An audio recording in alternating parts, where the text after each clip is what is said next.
Hi, this is Andy. When I play a show, usually at the end of it, one or more people walk up to me and ask me what these doodads I'm playing with are and how they work, so I'm gonna do kind of like pretend like we just did that, and I'm gonna tell you what these things are. This thing I'm playing here in the beginning is called the touch tones. It's a synthesizer that's played with touch pads, and it plays over 3 octaves and has a sort of automatic harmony feature built into it. That light that it's hooked up to I call the color cannon. This thing now that I'm touching is the melody oracle, and it's kind of the brain of the entire operation. It's a sequencer, but it's also a synthesizer, and it acts to control basically all of the synth voices other than the one that I play by hand, and the light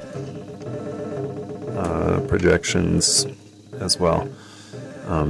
So here I'm just playing with the sequences and showing how patterns are created on it. It's a little bit too much to explain exactly how it works, but right above it there, behind it, you can see another thing with these game pieces on it, and that provides a sort of automatic harmony programmed by the melody oracle with different voices and sounds. And this that I'm now turning the knobs on is pretty much just a mixer and a filter, 7-channel mixer with filters on each channel. And here I'm just bringing up all the different voices on the synthesizer.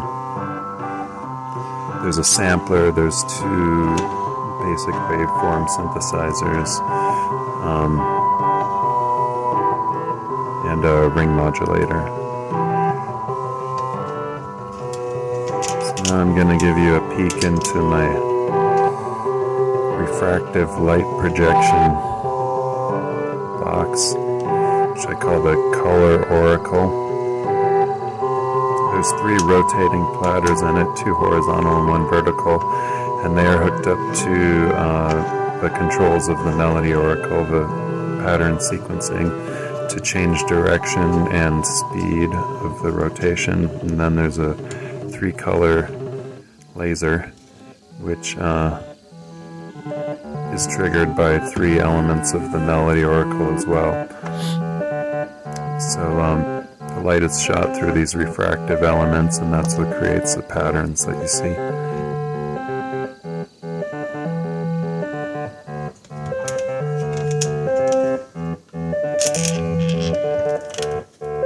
Alright, and I'm waving goodbye now, so see you later.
All right, I hope everyone out there can hear me.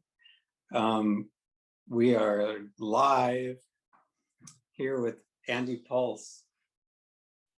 What we're going to do is just take a few moments to do our essentially post-show chat. Andy said this in his video, which I thought was great. Imagine you're at Shapeshifters Cinema, just experienced this great show. We want to give you the same chance to hang out with the artist after the show. This is an informal chat where we can just talk about what we saw and what Andy is doing. So hang on one sec, we're patching him in right now.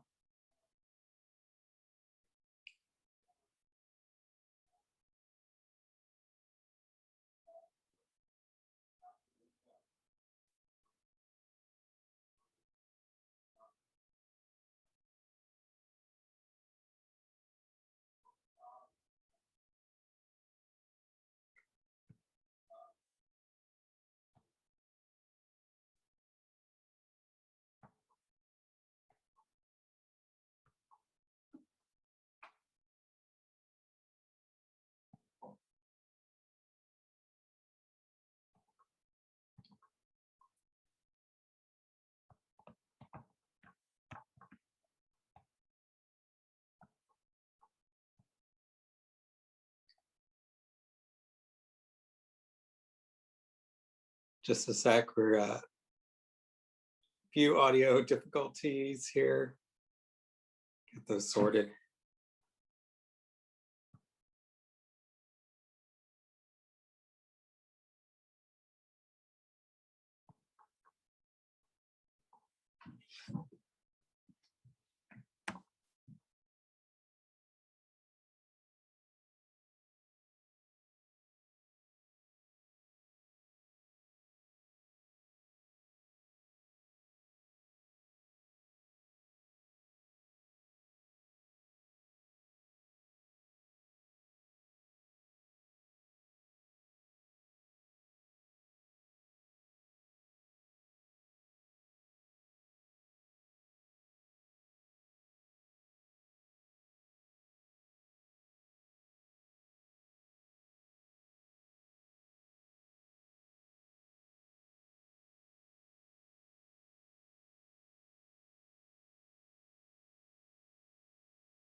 Let's see. Okay, cool. Yeah, I can hear you now. Awesome. So let's see. Hang on one second. And then let's patch. Try to patch you in here.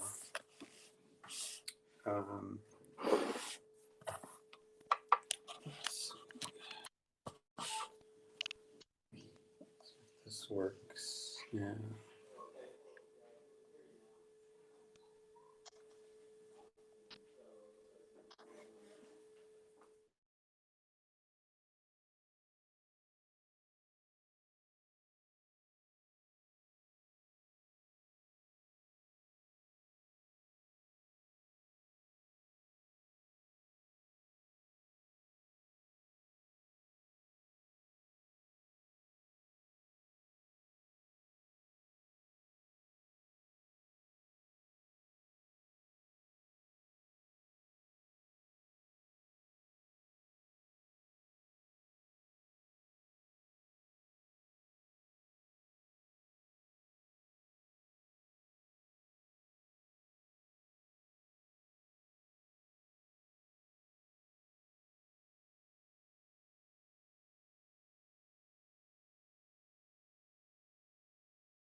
Let's see. Okay, great. I think we got audio. They're tricky. Hold on one sec. That looks better. Yeah, I think there's like delay upon delay here. We will. I turned off the stream here so that it won't feed back into the video. Okay, good.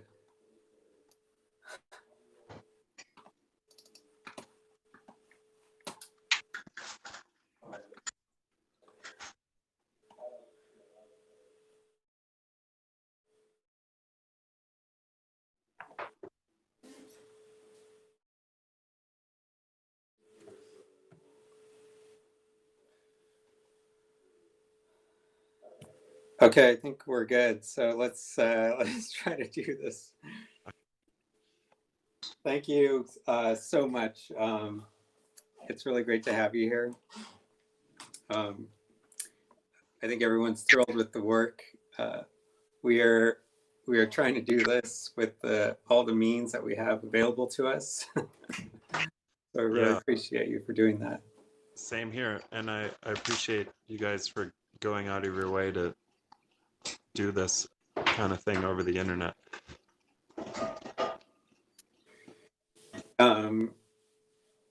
So let's see. I really like the tour you gave of your equipment and your studio setup. I'm sure people would love to hear more about all the tools you're working with and the synthesizers that you're making. All right. Well, I'll try and I guess go where I would think that people might want to know. Yeah, right now my studio is a little corner of our house, which is in progress. We moved up to this place that's pretty remote, and into a house that basically had nothing in it. So right now the studio is just like a little corner in the below our living room, kind of, and the synth system is something I've been working on for a few years. Now, I mean, in some ways it's something I've been working on for a long time, but this actual system that I'm using, I've been working on for a few years, and it's all things I've designed myself or kind of pieced together out of circuits that I've learned. It's, I guess one thing I know people ask me all the time is if it uses Arduino or something like that as a sort of base platform, and it doesn't. No, it's all kind of fairly rudimentary logic circuits as the basis, which is kind of like 70s digital technology, maybe. It is digital in some way, but it's a very rudimentary kind of logic-based, um, logic meaning literally like gates and math, basic math operation, things like and or not, NAND, gates and oscillators and things that are basically opened up or triggered on very basic kind of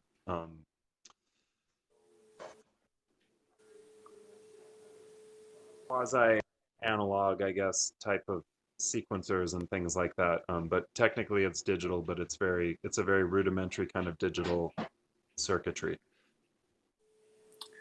Oh, that's incredible. I love hearing about that. Yeah, you're really just like the in there, like in a sense, physically creating these like everything that we saw, all the way down to the transistors and whatnot that's inside, right? Yeah, I mean, I didn't make the transistors, but uh, Soon. yeah, I mean, to me, that's part of like um, it's maybe even a kind of obsession or something like that, but it's having having as much um, control. That's not really the right word, but as much input into the art, including the instruments themselves, to me is important. Like I want to play something. I don't want to play something with like a logo on it. I want to play something that looks how I imagine the thing that makes the music should look, you know? And and I you know, I wanted to, I guess, kind of like function underneath in a way that I find intriguing as well. And that I understand too, because if there are layers of things that I don't understand in the type of circuitry that I use, but it's a little more stripped down to actually knowing what I'm doing and where it's coming from. I'm not relying. I am relying on a big chain of technology and of manufacturing and things like that. But I guess it's a little closer to being able to understand the the sort of like craft of what's behind the machine. And that's just it's just a personal thing of wanting of like wanting to create and wanting to create how I'm creating, I guess. And when I do live performances, typically with the audience and things like that, I think the machines themselves being interesting looking and having some sort of mystery to them is something that I enjoy too. That the machines themselves are a part of the performance or of the art, the question or the mystery that they bring up, and the sort of world that the art creates around it is to me part of just what's enjoyable about making things. Yeah, you're really taking that to a whole new level, because it definitely every show. That's one of the things I love doing is once the lights come up, going over to the table or whatever it is where the artist has their setup Uh-huh. going and just looking at all the things that they've connected together. We're just talking about, yeah, things you can buy at Guitar Center or whatever. That's one level, and even that, that can be pretty sophisticated, maybe intimidating for some people. Yeah. But but I And there's yeah. interesting ways you can use things that aren't really necessarily meant to be used the way that a lot of people are using them as well. So I can appreciate that too. Yeah, yeah. Uh, the instruments that you make, I mean, they in and of themselves are like works of art, sculpture in a sense. And they're looking at the what we saw tonight, made me think also again about sculpture, but sculpture with light, especially just because of the the objects and the way you're passing light through objects. Really got, when you revealed that part of the color oracle and being able to see how you're getting light to bounce around in the different planes that it's passing through, really made me think about light sculpture. Is that part of your attention, or I'm not sure, tell me about the I guess the pieces that we saw tonight. So I'm sorry,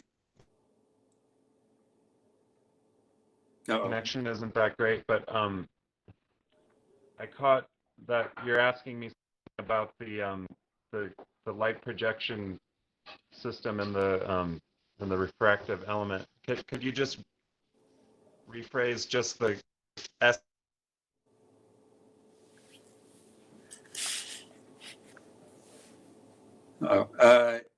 Yeah, it was about sculpture and your thoughts about sculpture.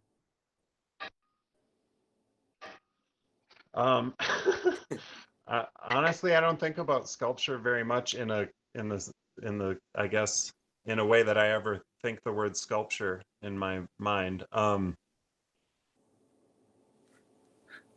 But I guess I mean, to me, the synths I build and the things, they are all physical objects, which are in a way I can see the connection to sculpture. I don't think about sculpture very much, and I'm not huge, I guess, into sculpture. Not, I mean, there's things I appreciate, and particular, I guess, artists who work in some sort of peripheral element of sculpture that I like. Um, but I guess to me, overall, the element of building or of having the physical object that's making the music, um, it's partially just like a selfish thing of wanting to play something that to me is really interesting and is really, it's like if I could play the musical instrument that I want, what would it be? And so I go for that. I don't probably ever quite get there, but that's, to me, it's kind of like, what's the world of musical instruments that I want to live in, and how can I get as close to that as possible? So I guess, I kind of avoided your question there, because I don't feel strongly connected to sculpture in a way that I know of, but it's very possible that, that I have things in common with people who I guess would more traditionally work in sculpture.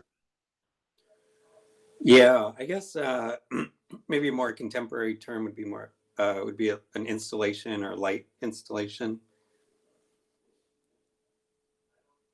That's part of what I got from what you revealed about the color oracle, like seeing those things in there. Uh-huh. Yeah, I mean, that that machine partially is grown out of just like curiosity of working with light. I mean, lasers it has as its sort of foundation a laser, which is really interesting devices because they can concentrate light so sharply. And then just trying to come up, I guess overall part of the inspiration for that machine is just, a visual element is a very important part of performance for me. And trying to come up with something that was very closely, I actually got for a long time I was using video feedback, and I didn't like the way that I had to tend to two things at once most of the time. I had to really tend to the visual part, and I couldn't fully focus on what I was doing because I had to split my attention between what was happening with the music and what was happening with the visual.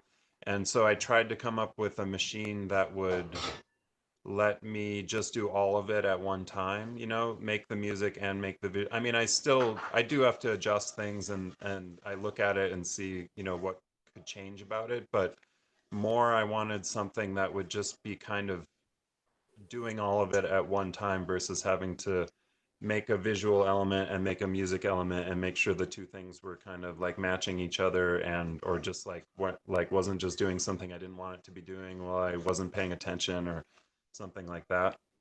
So Yeah, that's a lot of work.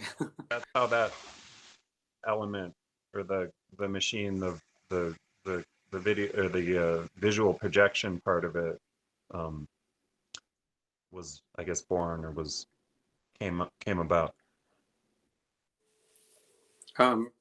We have questions from the audience on the YouTube chat. So let's see. Here's one from AJ Daughtry Krill. Uh-huh. Uh, It's like my oldest friend, just so you know. Oh, really? Awesome. Okay. Oldest, cool. I mean, not oldest like the oldest person I know, but like longest friend. Yeah. Cool. One of my best friends. Yeah. Well, the question is, I hear a lot of artists talk about not listening to or looking at their own work. Can you talk about listening to your own instruments and recordings? Yeah. Well, I tend to make things that I like and that I want to see. So, there's like a certain element of self-consciousness about wanting to look at your own art, like, and what's wrong with you if you if you do enjoy doing that. But I try to make things that I actually really like. So, and often things that I want to see happen. So, although I think that I do feel a little bit ashamed about wanting to look at my own things because of what I guess that says about you, or what people might perceive about you if that's what they hear about you. I do like to make things that I actually want to hear or that I actually want to look at. So I think that wanting to look at your own art is maybe a sign that you're doing something that you actually would like if someone else did it. I don't know.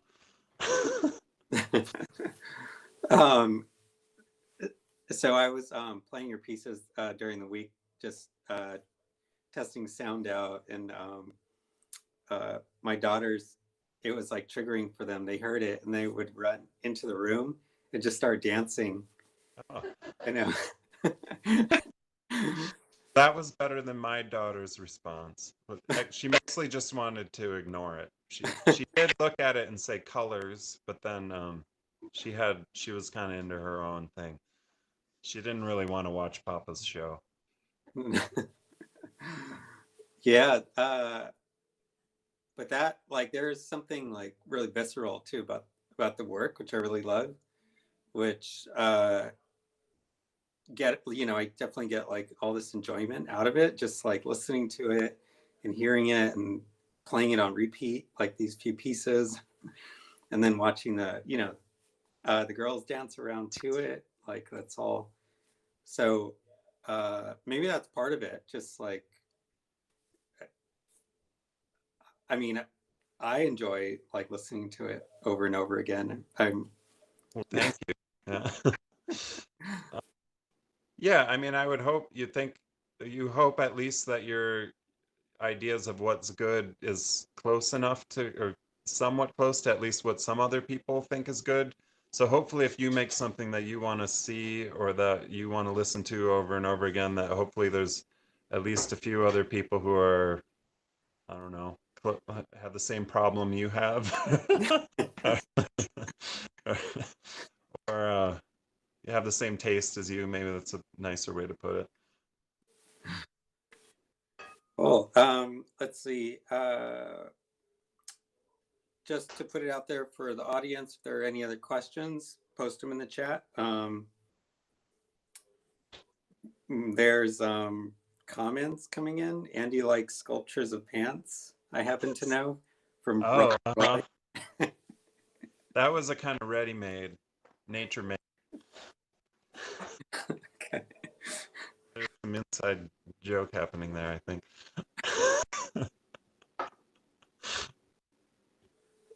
Let's see here. All right.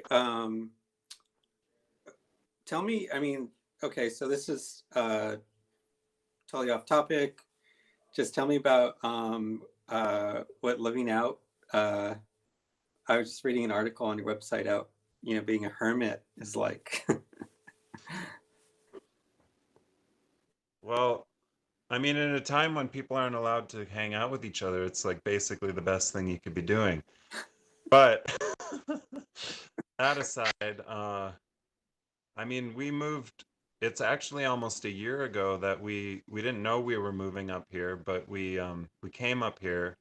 I was laid off t temporarily at the time from my job, and we had built a cabin up here, and we had this house that needed a lot of repairs done to it, and we knew we wanted to move up here eventually, and actually kind of oddly had planned to be moving up at this time, although we didn't at that time, although we didn't really have everything in a row to be doing that.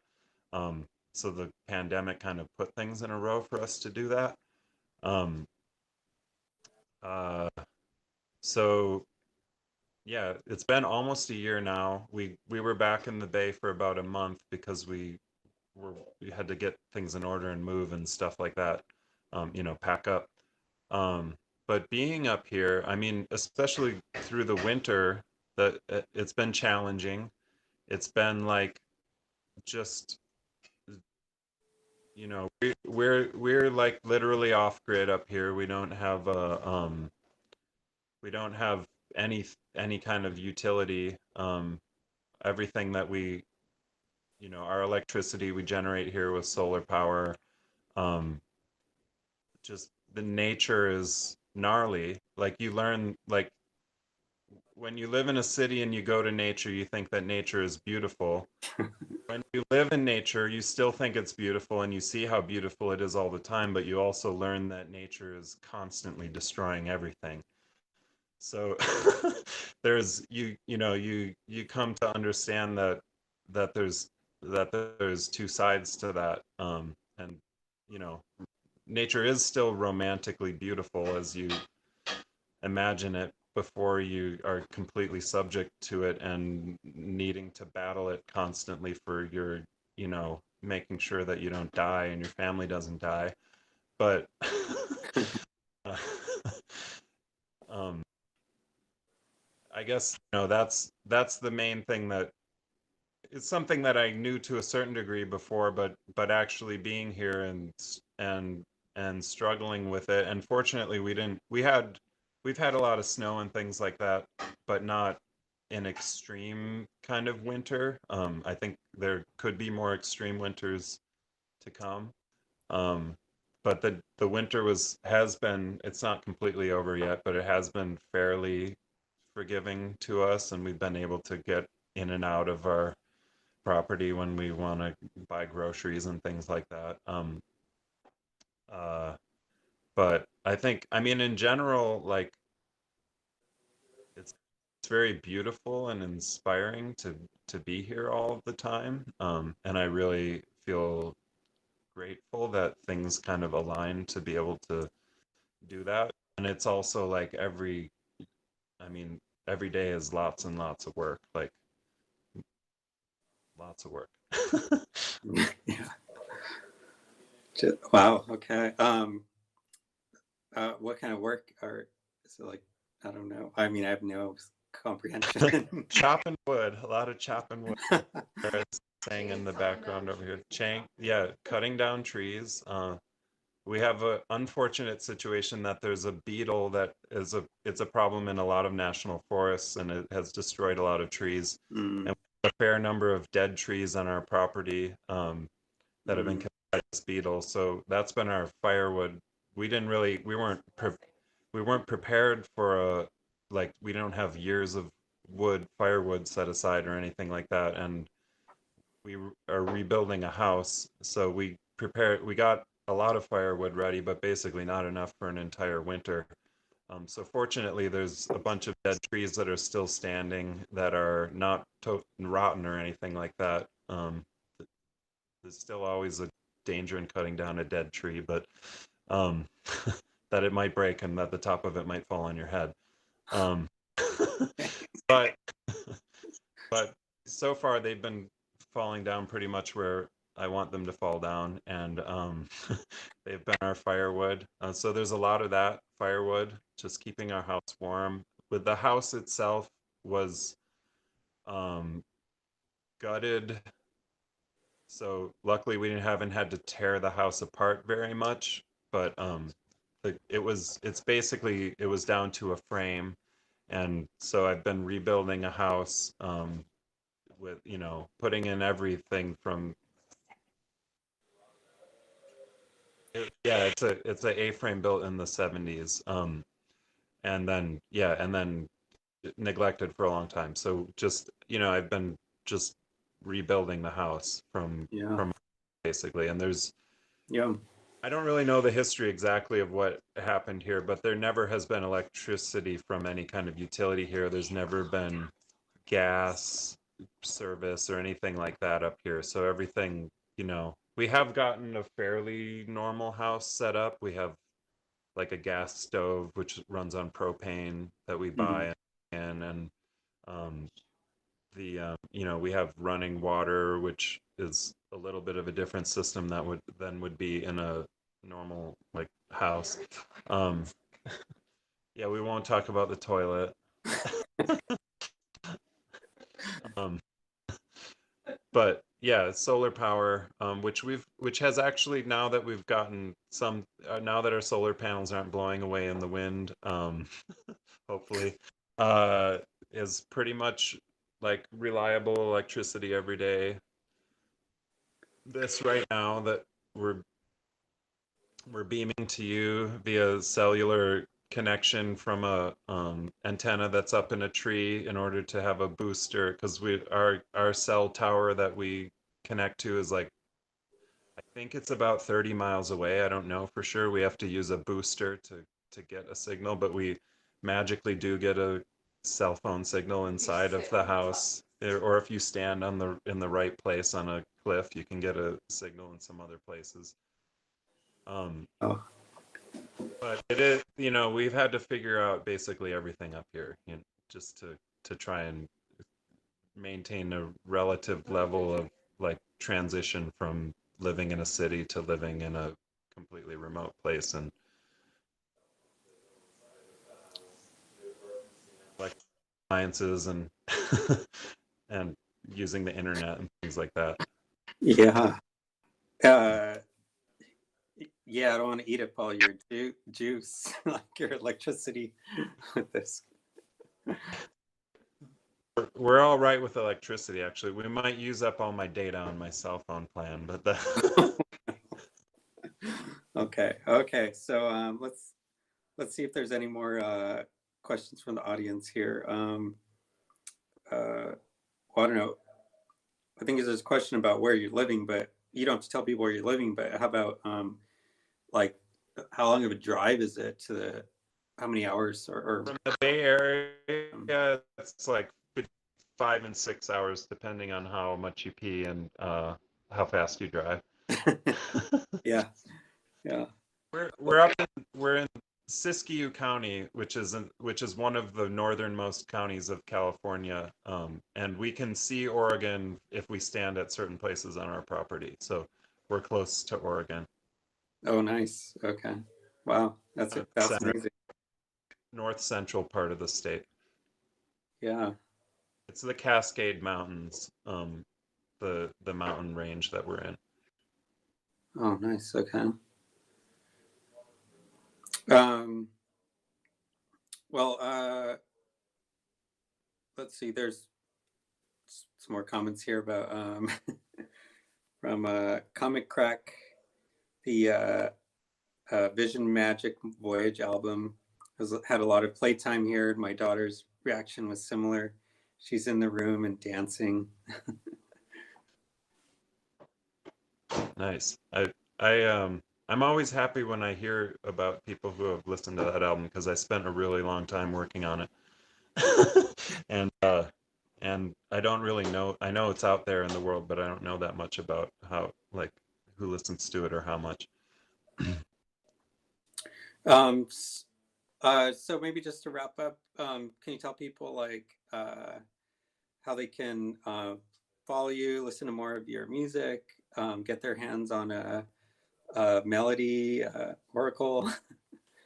Yeah, well, I guess the only social media I use is Instagram, and my handle is hard to say over